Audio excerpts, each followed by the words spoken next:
May or may not be a good idea. We'll find out.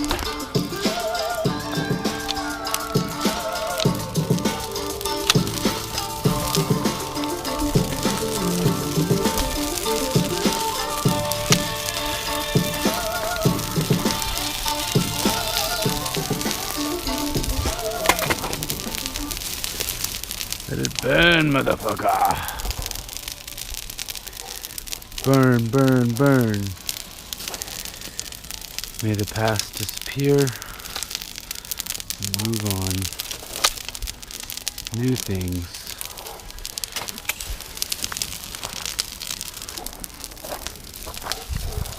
Taking back my childhood.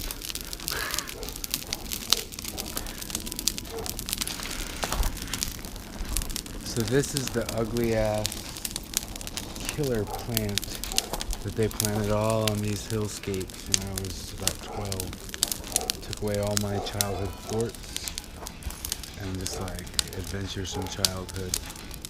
And now we're burning it. What's up, dude? I'm burning back. I'm burning the plant that took away my childhood. What's going on? So you're pulling brush down? Up there. I'll turn the light on. Oh, man. I'm trying to see how this burns because I don't want to start a fire. It burns pretty fast. In a good way. It goes out. Yeah, my mom... I'd hate to start a fire.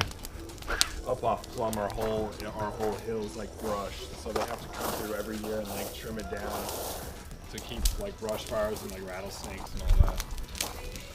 Yeah, they didn't do that for like 15 years. It just grew. Well, my house, the whole back hill is all owned by one house on the bottom corner. Yeah. So he's like legally responsible. And he didn't do anything?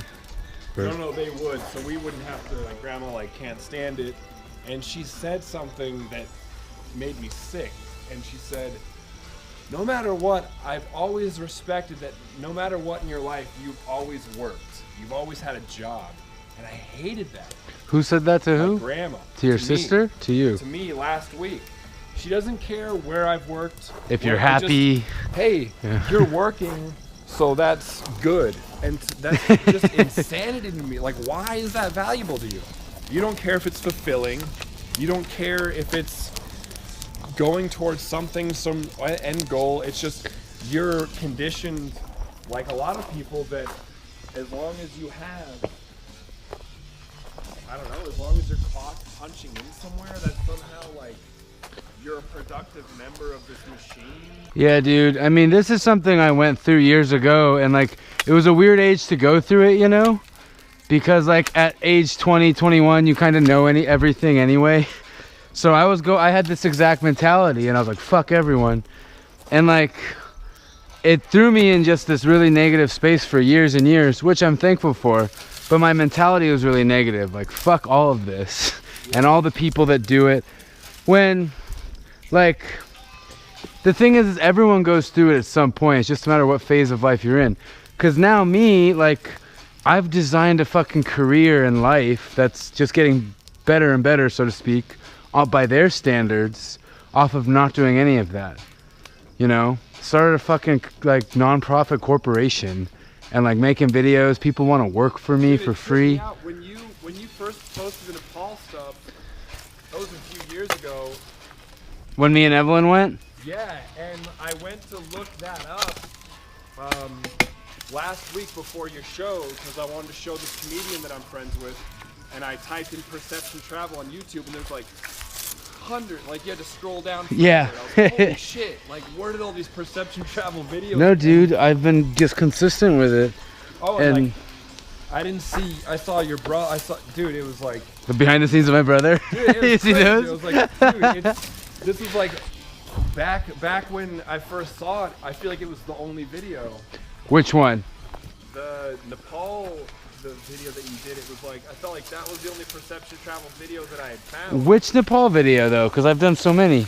It's the trailer for the movie. Yeah. So that one I just released only like a month or two ago.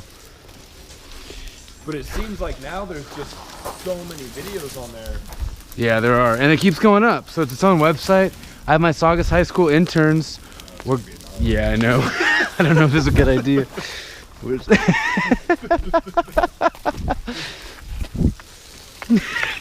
Yeah, hold on.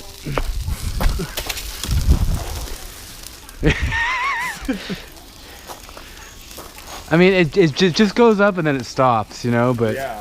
still, it's kind of nerve-wracking. We would make forts and hike up there as a kid, and then they came in and grew this suburban bullshit, this life-sucking bullshit. Feels so good to cut it down and burn it.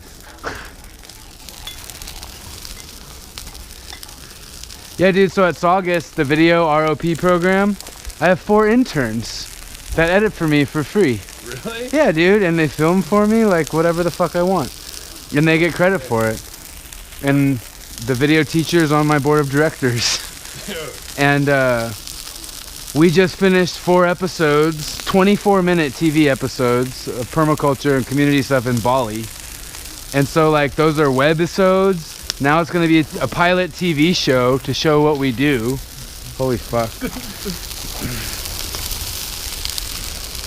Uh-oh. I mean, maybe just commit. Just Right. push it in.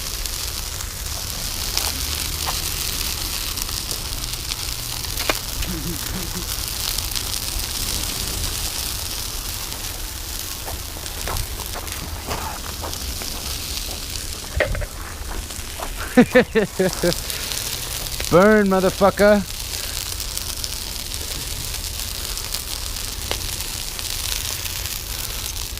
Yeah, when I quit Apple last year and I was trying to sell custom prints of like my artwork and it wasn't panning out, I had to start selling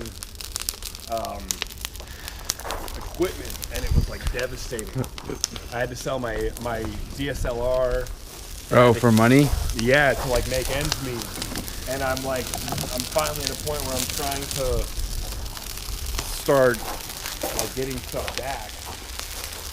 It was my Canon camera and my Wacom Cintiq that I did all my graphic design on. Oh, yeah?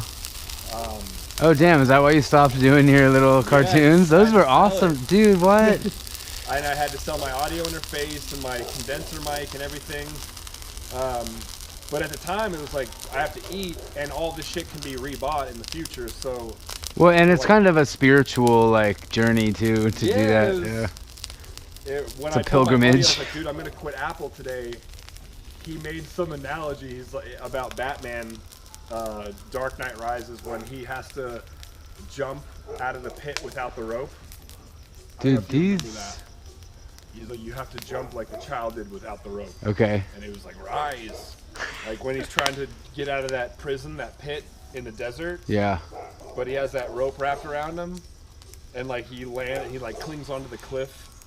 I don't Remember know. that? No, I don't. Oh, well, But it was okay. like symbolic that every time Christian Bale would try to make this leap, he would fail when he had the rope because he felt like he had that like net to fall back on. Oh, gotcha. And then it wasn't let until go. he did it without the rope that it was like, if you fail, you're dead.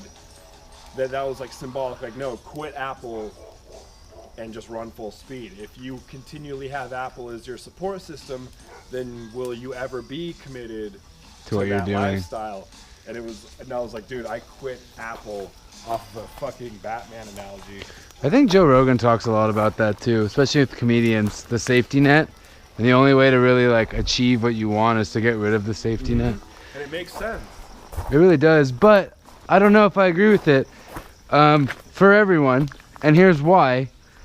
And I also think it depends what you call your safety net, right? Because your It could be safety a lot net, of things. yeah, your safety net was just working for Apple. Having benefits and having a stable income.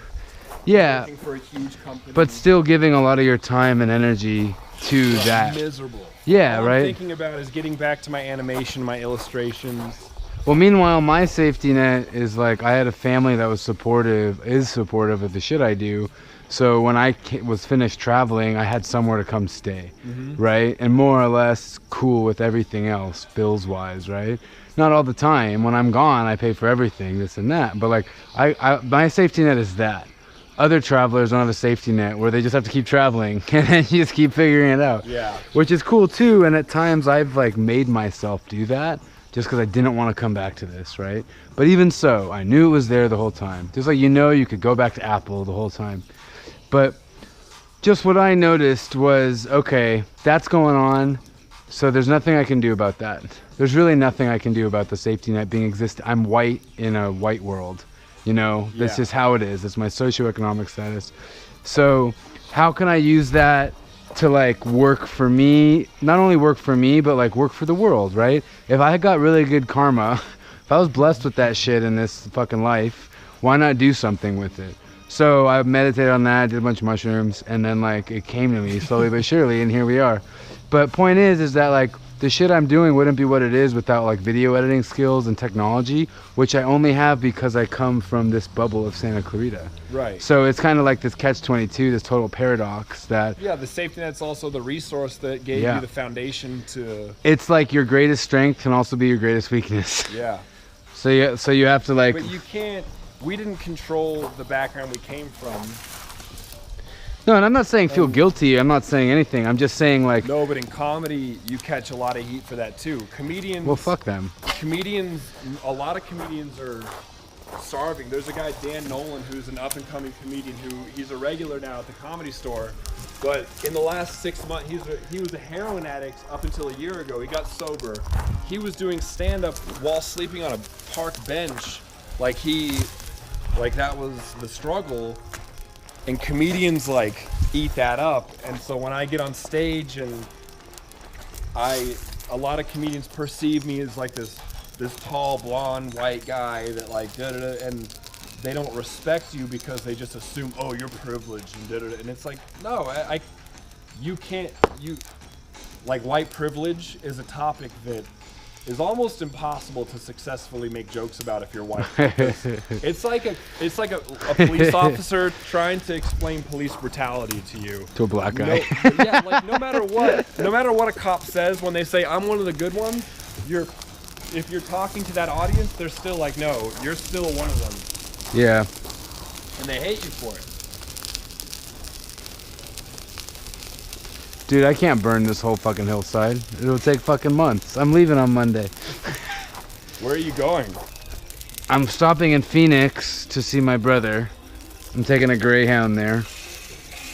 And then we might make some videos.